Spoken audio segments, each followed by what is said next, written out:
ఒక్కల తర్వాత కలుపుతారు, ముందు నీ 100 రాని తీసుకో. ఎంతైనా మగ పెళ్లివారే ఎంత దర్జాగా పేకాడుతున్నారు. ఏమండే పెళ్లి ఎప్పుడో తెల్లారుజామున 3 గంటలకి. ఏం పర్లేదు, మీరు కూడా వచ్చాయి రావండి. రండి రండిరా. రండి, నువ్వేనా ఒక ఏంటమ్మా ఇంత లేటు? తొందరగా పదండి. అయిపోతుంది. మీరెళ్ళి అమ్మాయి రెడీ అయిందేమో చూడండి. రానివ్వండి బాబు, రానివ్వండి. ఫుల్ కౌంట్ రానివ్వండి. ఒరే, మొక్కలు తిరిగిన మొగోళ్ళతోటి పోటీకి వచ్చారా?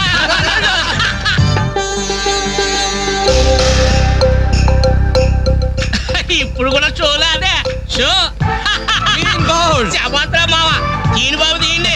పాకెట్లో సొమ్మంతా తీయండి. అలా చూస్తారా, తీయండి. Cash down, cash down. తర్వాత ఇస్తాను, మరొక ఆట ఏంటి? ఏంటి బాబు, మరో ఆట అయ్యాలా? పాపం పాకెట్ ఖాళీ అయినట్టుందన్నా. పాకెట్ ఖాళీ అయితే మాత్రమేంద్రా, మెడలో చైన్ ఉంది, ఏడు కుంకలాలు ఉన్నాయి.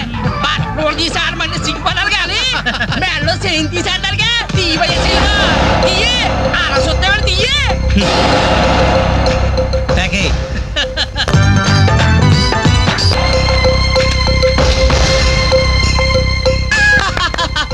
ఈ ఆట కూడా మాదే. టోటల్ గా వాష్ అవుట్ చేసే వరకు మేము వదలం. డబ్బులు ముందు మొక్కలైనా తర్వాత డబ్బులు ఇస్తాం. అప్పు గిప్పు జాంతానాయి. ఉంటే డబ్బులు తీ, లేకపోతే ఒంటి మీద నగలు తీ. వాళ్ళ ఒంటి మీద వస్తువులు ఎక్కడ రా, వేసుకుని చొక్కాలు తప్ప. తీయండి బాబు, చొక్కాలు తీయండి. ఏంట్రా వాగుతున్నావు? పద్ధతి కాదు బ్రదర్, మర్యాదగా చొక్కా వదులు. నీకు మర్యాద ఏంట్రా? కొట్ట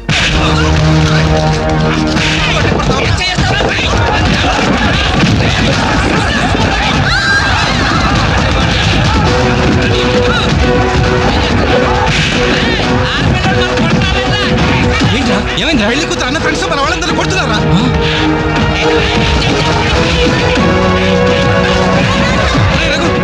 పెళ్లి కొడుకు ఫ్రెండ్స్ మన వాళ్ళని కొడుతున్నారా?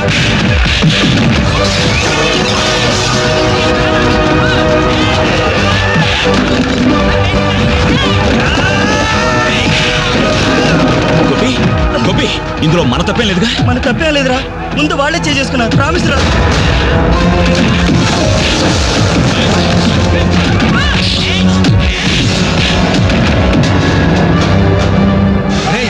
కాబోయే బావని కనీసం మర్యాద కూడా లేకుండా మా మీద చేసుకుంటావురా? ఎప్పుడో వేకువజామున 3 గంటలకి నా చెల్లి మెళ్ళలో తాళిబొట్టు కట్టిన తర్వాత నువ్వు నాకు బావవిరా. కానీ వీళ్ళు పుట్టినప్పటి నుంచి నాకు ఫ్రెండ్స్ రారా.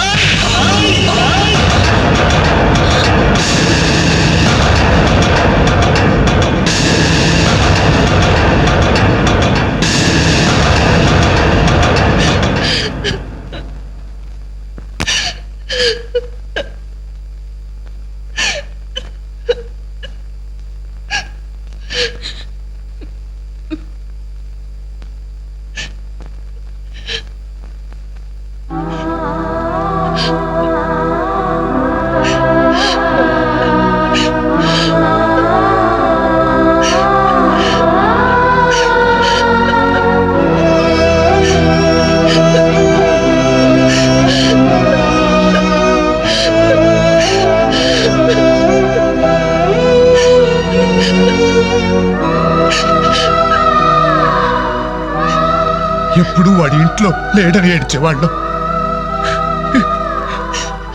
ఇప్పుడు వాడు ఉన్నందుకు ఏడవాల్సి వచ్చిందమ్మా.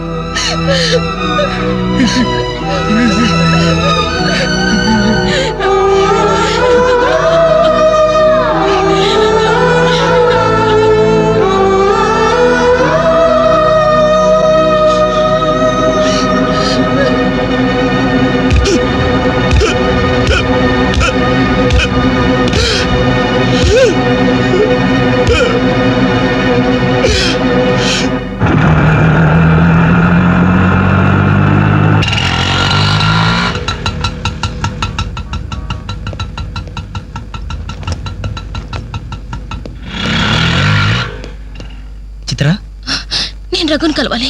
రా. రే రఘు, నీకోసం చిత్ర వచ్చిందిరా.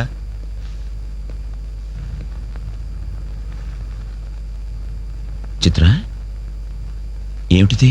మా వాళ్ళు నాకు వేరే పెళ్లి నిర్ణయం చేశారు, అందుకే ఇల్లు వదిలి వచ్చేసాను. తొందరపడ్డావేమో చిత్ర. ఇంకా అక్కడే ఉంటే బలవంతంగానైనా నా పెళ్లి చేస్తారు. చిత్ర, నా చెల్లెలి పెళ్లి నా వల్లే ఆగిపోయింది. ఇంట్లో వాళ్ళకి మొహం చూపించలేక వారం రోజుల నుంచి ఇక్కడే ఉంటున్నాను. ఈ పరిస్థితుల్లో నాకు తెలుసు, నువ్వు నీ పరిస్థితి గురించి ఆలోచిస్తున్నావు, నా గురించి కూడా కొంచెం ఆలోచించు. ఒక ఆడపిల్లని గడప దాటి పెట్టుతో సహా బయటకు వచ్చానంటే మా ఇంట్లో ఏం జరిగి ఉంటుందో ఊహించు. ఇంకా నా వల్ల కాదు, వెంటనే మన పెళ్లి జరిగిపోవాలి. చిత్ర, మూర్ఖంగా మాట్లాడద్దు. అన్నిటికీ పెళ్లి సమాధానం అనుకుంటే అలాగే చేసుకుందాం. అదిగో కనబడుతుంది ఆ దేవాలయం. అక్కడికి తీసుకెళ్లి ఓ పసుపు తాడు కడతాను. ఫ్రెండ్స్ వస్తారు, ఆశీర్వదిస్తారు, ఏదో తోచిందిస్తారు, వెళ్ళిపోతారు. ఆ తర్వాత మన జీవితం ఏంటి, ఎలా బతుకుదాం? అందుకే చిత్ర, ఓ 2 నెలలు ఓపిక పట్టు. నాకు ఉద్యోగం వస్తుంది. రాకపోతే? వస్తుంది చిత్ర, రాకపోతే వస్తుంది. ఛే!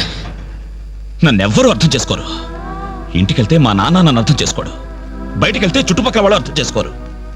చివరకు నన్ను నమ్మి నాతో జీవితం పంచుకోవాలనుకున్నా నువ్వు నన్ను అర్థం చేసుకోకపోతే నాకు వేరే మార్గం లేదు. నువ్వు కాదంటే చావనైనా చూస్తాను గాని తిరిగి మా ఇంటికి మాత్రం వెళ్ళను.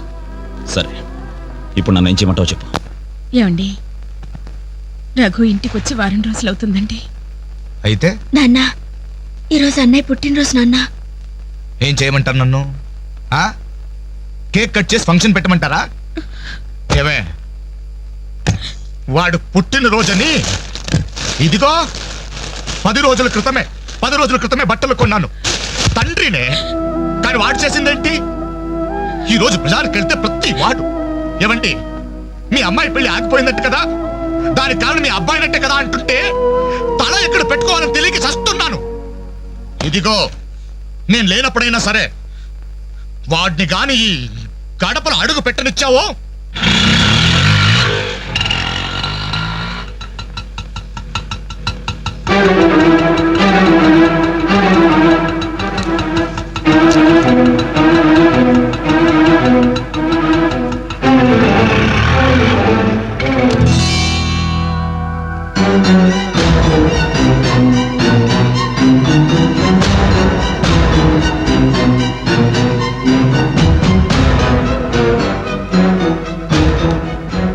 ఎవర్రా ఈ అమ్మాయి? నమస్తే అండి, నా పేరు చిత్ర. నేను మీ అబ్బాయి 5 ఏళ్ల నుంచి ప్రేమించుకున్నాం, పెళ్లి చేసుకోవాలనుకుంటున్నాం. మా ఇంట్లో వాళ్ళు బలవంతంగా నా పెళ్లి చేయబోతుంటే ఇంట్లోంచి వచ్చేసాను. మీరు ఆశీర్వదిస్తే. ఆగమ్మా, ఆగు. కాస్త ఊపిరి పీల్చుకుని మాట్లాడమ్మా, లేకపోతే నా ఊపిరి ఆగిపోతుంది. ఆగు. ఇదెవరో తెలుసా? నా కూతురు, వీడి చెల్లి. 10 రోజుల క్రితమే పెళ్లి ఆగిపోయింది. దానికి కారణం ఎవరో తెలుసా? వీడే ఆ దౌర్భాగ్యుడు. అవును, వీడినెలా ప్రేమించావమ్మా? ఓ, ప్రేమించడానికి ఎవడో ఒకడు మగాడు దొరికితే చాలనుకున్నావా? ఒంటి నిండా కండ నిండా రంగు ఉంటే సరిపోతుందా? 5 ఏళ్ల నుంచి ప్రేమిస్తున్నానన్నావే, ఈ 5 ఏళ్లలో ఏం చేస్తున్నావు? ఎలా బ్రతికిస్తావని ఒక్కసారైనా అడిగావా? ఇదిగో వీడు వేసుకున్న ప్యాంటు నేను కొన్నది, వీడు వేసుకున్న షర్టు బనిను నేను కొన్నవి, ఆఖరికి చెప్పులు కూడా నావే, నా కష్టార్జితంతో కొన్నవి. ఇలాంటి బిచ్చగాడికి నువ్వు మెళ్ళో డోల్లా తయారయ్యావనుకో, నీకు తిండి నేనే పెట్టాలి, కట్టుకున్న చీర నేనే కొనాలి, తొడుకున్న జాకెట్ నేనే తెచ్చివ్వాలి. నువ్వు పూసుకునే పౌడరు, పెట్టుకునే బొట్టు, కాటుక, తల్లో పువ్వు, ఆఖరికి నువ్వు పడుకోవడానికి మంచం, దాని మీద దిండు, దుప్పట్టి అన్ని నేను సప్లై చేస్తే కాపురం మాత్రమే వీడి చేస్తాను. ప్లీజ్, 5 సంవత్సరాలుగా మాకు అర్థం కానివి 5 నిమిషాల్లో తేల్చి చెప్పారు. ఎంతో ప్రేమగా అవమానించారు. థాంక్స్. చిత్ర, ప్లీజ్ రఘు, నాతో రావద్దు. మీ నాన్న నా కళ్ళు తెరిపించాడు. అది కాదు చిత్ర.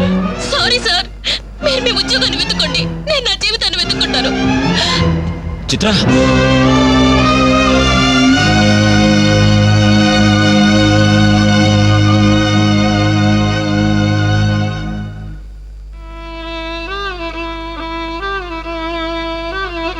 నాన్న, చాలా సంతోషం నాన్న. నా జీవితంలో మర్చిపోలేని అవమానం చేశావు. నన్ను ప్రేమించి నా మీద నమ్మకంతో వచ్చిన అమ్మాయి ముందు నన్ను మాటలతో చిత్రవత చేసి. అవునన్నా, ఈ ప్యాంట్ నీది, ఈ చొక్కా నీది, ఇదిగో నే కట్టుకున్న వాచి, వేసుకున్న చెప్పులు అన్నీ నీవే నాన్న. ఆఖరికి ఈ శరీరం, ఈ ప్రాణం కూడా నువ్విచ్చిందే నాన్న. నేను నీ రక్తం పంచుకు పుట్టిన నీ బిడ్డను నాన్న. నాకు నువ్వు కాక ఇవన్నీ ఎవరు, ఇంకెవరిస్తారు నాన్న? తండ్రి అనేవాడు కొడుకుతో 5 సంవత్సరాల వరకు తండ్రిగా ఉండాలి, 15 సంవత్సరాల వరకు గైడ్గా ఉండాలి, 15 సంవత్సరాల తర్వాత ఫ్రెండ్గా ఉండాలి అంటారు. కానీ నువ్వు నాకు ఏ దశలోనూ ఏమీ కాలేదు కదా నాన్న.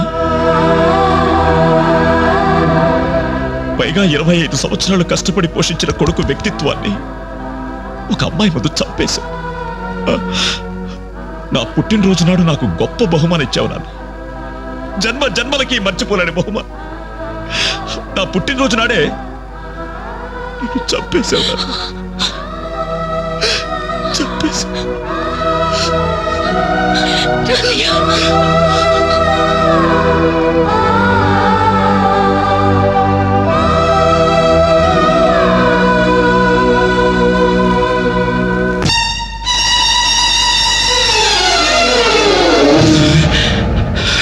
ఏ చిన్న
అన్నయ్యలాగా మీరు కాకూడదు.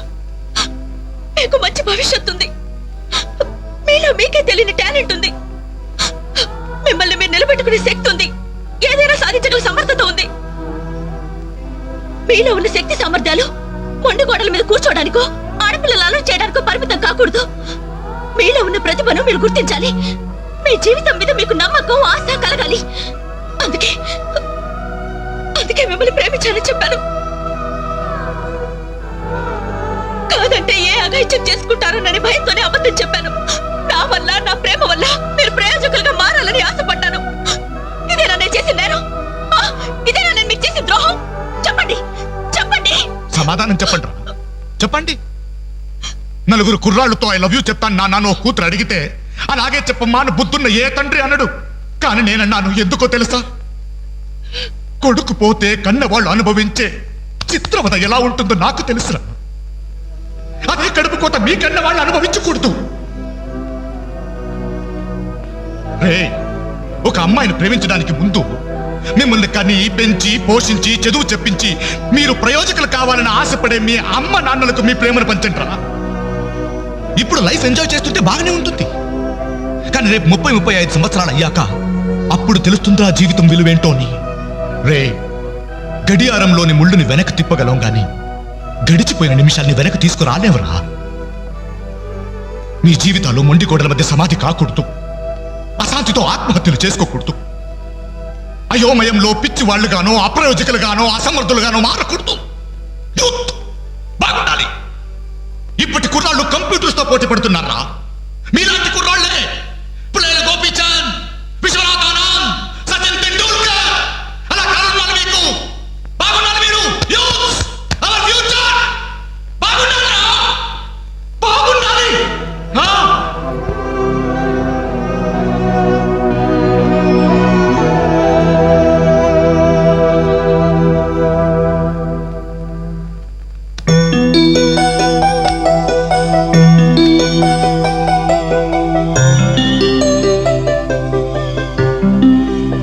ఏమండి, అటు చూడండి. అలా చూడు. ఏమండి, అటు చూడండి.